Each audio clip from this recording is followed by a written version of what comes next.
Well, that's so normal for theater, isn't it? Yeah. It often establishes a beachhead in parts of places that no one thinks of as desirable. That's right. And it was makes them cheap. desirable. That's right. Cheap. It was a place they could get. It was an old horse stables that then became a parking garage.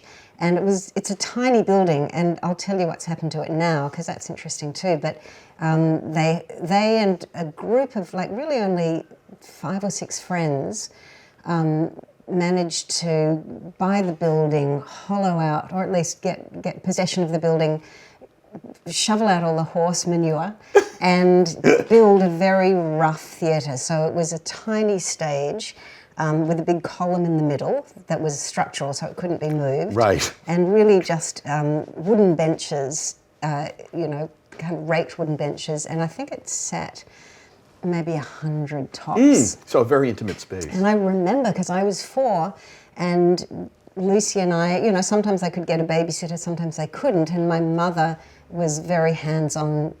Literally, they were building this theatre together with their friends. And so Lucy and I would fall asleep on those wooden benches and creep around the dressing rooms. And I mean, it was such a occupational health and safety disaster. Now, I do remember there was a wooden beam, there was a stairwell, and to get to the toilets, you had to kind of walk across this wooden beam.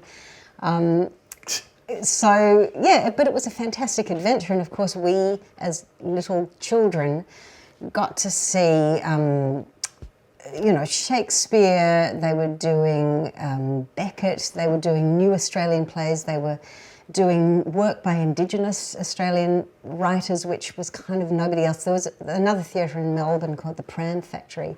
They were starting to do that too, but it was kind of, no one had been interested in Australian theatre at that point. So they were commissioning writers to tell local stories. They were doing Shakespeare not in bloomers and plummy English accents, right. but in jeans, in Australian accents. It was really pretty radical what they were doing.